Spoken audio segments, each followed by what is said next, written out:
Hello students. आज हम पढ़ेंगे मेमोरी यानी स्मृति या स्मरण से हम कहते हैं।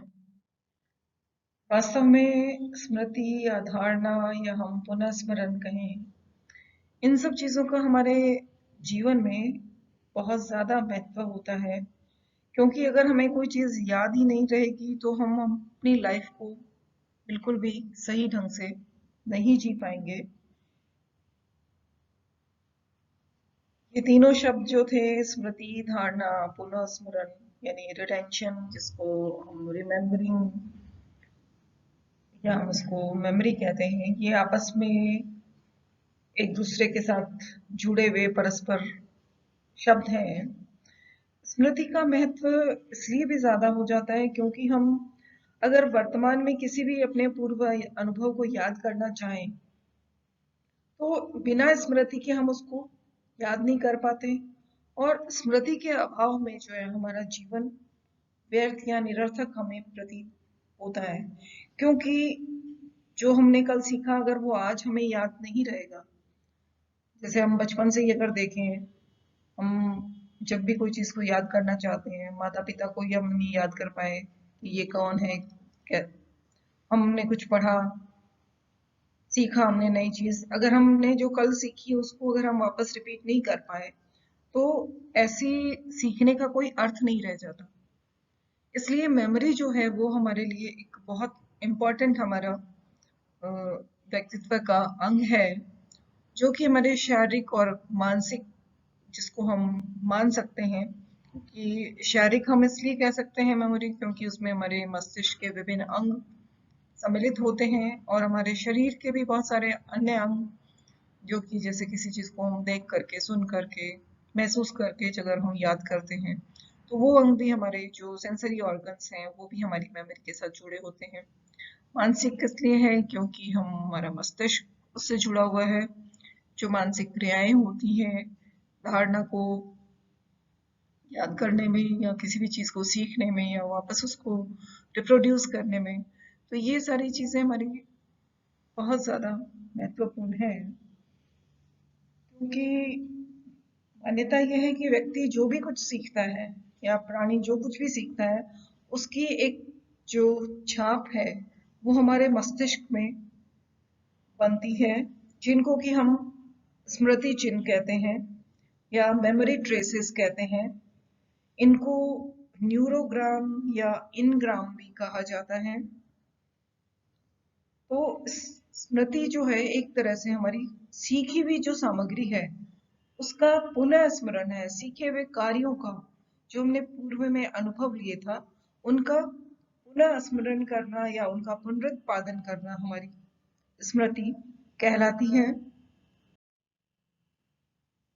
से कुछ अलग अलग लोगों ने अलग अलग परिभाषाएं दी कि स्मृति पहले जो सीखा गया है उसे याद करना स्मृति है। एबिंगहॉस ने भी कहा, एबिंगहॉस का जो है बहुत ज्यादा काम है मेमोरी और लर्निंग के ऊपर। उन्होंने कहा कि स्मृति जो है एक तरह से पुनरुत्पादक है यानी रिप्रोडक्शन है। इसी तरह वुडवर्थ ने कहा कि पूर्व में सीखी गई बातों को याद करना स्मृति है, या जो कुछ भी सीखा गया है उसका प्रत्यक्ष प्रयोग ही स्मृति है। इसी तरह आइजेंक ने परिभाषा दी कि स्मृति प्राणी की वह योग्यता है जिसके द्वारा वह पहले अधिगम की प्रक्रियाओं से सूचना एकत्रित करता है, फिर इन सूचनाओं को विशिष्ट उत्तेजनाओं के प्रत्युत्तर में पुनरुत्पादित करता है। यानी कि पहले कोई चीज प्राणी सीखता है और सीखने की प्रक्रिया में जो भी उसको सूचनाएं मिलती हैं वो उन सूचनाओं को इकट्ठा कर लेता है, और इन सूचनाओं से के आधार पर जो है वो स्पेसिफिक जो स्टिमुलेशन है या उत्तेजनाएं हैं उनका प्रत्युत्तर देता है या उनके प्रत्युत्तर के रूप में उनको रिप्रोड्यूस करता है। मान लीजिए आज हमने क्लास में कुछ पढ़ाई की और कल आपसे कहा जाए कि आप कल वापस आकर के हमें बताएंगे कि आपने कल क्या पढ़ा था, तो आप घर जाएंगे, उसको वापस पढ़ेंगे, याद करेंगे। तो पहली मेमोरी तो हुई जो आपने क्लास में पढ़ा, उसके बाद जब आप घर गए तो आपने उसको वापस रिपीट किया। तो यानी जो क्लास में सूचनाएं आपको बताई गई थी, जो जो चीजें समझाई गई, पढ़ाई गई, उनको आपने एकत्रित किया, फिर घर जाकर के वापस उनको रिपीट किया, यानी वापस आपने उनको रिप्रोड्यूस किया। और अगले दिन क्लास में वापस टीचर ने पूछा, भाई अच्छा आपने क्या पढ़ा, क्या याद किया, तो आप वापस उन सूचनाओं को रिप्रोड्यूस करते हैं, तो हमें वापस बताते हैं। तो यही हमारी स्मृति या स्मरण या धारणा हम इसे कह सकते हैं होती है। इसी तरह ब्रूनो ने कहा कि स्मृति एक मनोवैज्ञानिक प्रक्रिया है जिसमें सूचना का उप संकेतन यानी कोडिंग, संचयन यानी स्टोरेज और पुनरुद्धार यानी रिट्राइवल या रिप्रोडक्शन सन्निहित होता है। यानी इन्होंने 3 प्रोसेस बताई कि जो स्मृति है उसमें कोडिंग होती है, स्टोरेज होता है और रिप्रोडक्शन होता है। जैसे हम लोग आजकल सभी यूज करते हैं, मोबाइल है चाहे कंप्यूटर है, वहां जब हम कोई भी इंफॉर्मेशन को फीड करते हैं तो वो जहां फीड कर रही है वो एक कोडिंग के रूप में हो रही है। उसके बाद वो जहां स्टोर हो गई, जितनी सूचनाएं हमने उसमें फीड की थी वो सूचनाएं स्टोर हो जाती हैं, हम मेमोरी में स्टोर कर देते हैं, और जब जरूरत पड़ती है तो हम वापस उसको सर्च करके वापस निकाल लेते हैं ना, तो वो उसका रिप्रोडक्शन होता है। तो हमारी मेमोरी भी इसी तरह से काम करती है।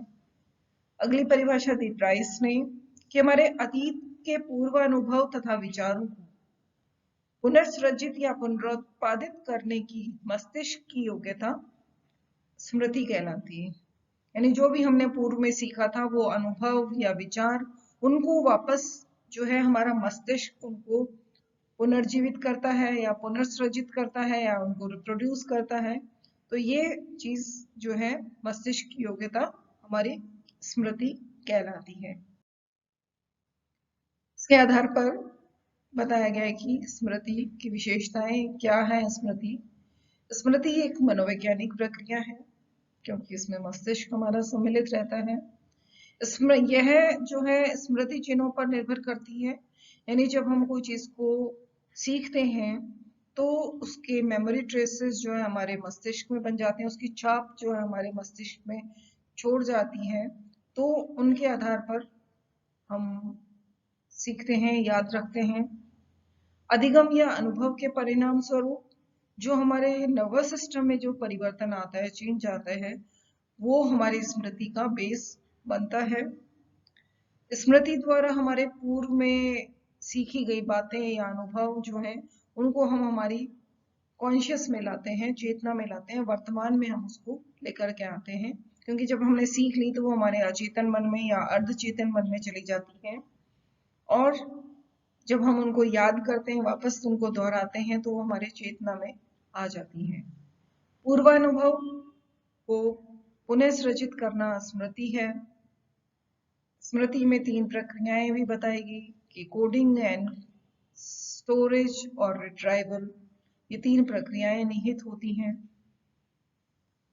स्मृति द्वारा पूर्व के ज्ञानों को वर्तमान परिस्थिति में प्रयुक्त किया जाना संभव हो पाता है। यानी स्मृति जो है उसके द्वारा हम जो हमने पूर्व में ज्ञान लिया था, पूर्व में जो हमें अनुभव किए थे, अगर उसी तरह की परिस्थिति हमारे पास सामने दोबारा आती है तो हम उस ज्ञान का, उस पूर्व अनुभव का वर्तमान परिस्थितियों में हम उपयोग कर सकते हैं, उनको प्रयुक्त कर सकते हैं, उनका हम लाभ उठा सकते हैं। अब आती है कंपोनेंट्स ऑफ मेमोरी, यानी कि क्या हमारी मेमोरी के तत्व होते हैं, या हम ये कहें कि कौन कौन सी प्रक्रियाएं हमारी मेमोरी में सम्मिलित होती हैं। यहाँ हमें 3 प्रक्रियाएं दिखाई दे रही हैं कि मास्टरिंग हमारी मेमोरी को कैसे हम मास्टर कर सकते हैं। एनकोडिंग, स्टोर और रिट्राइव, ये 3 प्रक्रियाएं हमारे मस्तिष्क में होती हैं। जैसे हम सबसे पहले तो हमारा आता है एक्विजिशन, यानी कि हम अर्जन कर रहे हैं। यह स्मृति की पहली प्रक्रिया होती है जिसको हम सीखने की प्रक्रिया या अधिगम की प्रक्रिया या लर्निंग प्रोसेस हम कहते हैं। किसी भी वस्तु या सामग्री का या ज्ञान का धारण करने के लिए उसको यानी उसको याद करने के लिए पहले उसको सीखना जरूरी होता है। जब हम सीखते हैं, अगर हम सीखेंगे ही नहीं तो हम उसको याद नहीं कर पाएंगे। तो अधिगम के अभाव में स्मृति जो है वो संभव नहीं होती है। इसलिए स्मृति के लिए अधिगम का होना जरूरी है।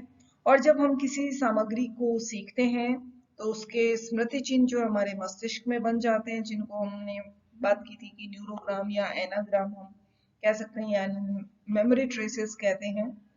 उसके बाद में हमारी जो मेमोरी की जो प्रोसेस शुरू होती है उसमें हमारी 3 प्रक्रियाएं हैं। ये हमारे संवेदी अंगों द्वारा सूचनाएं ग्रहण की जाती हैं।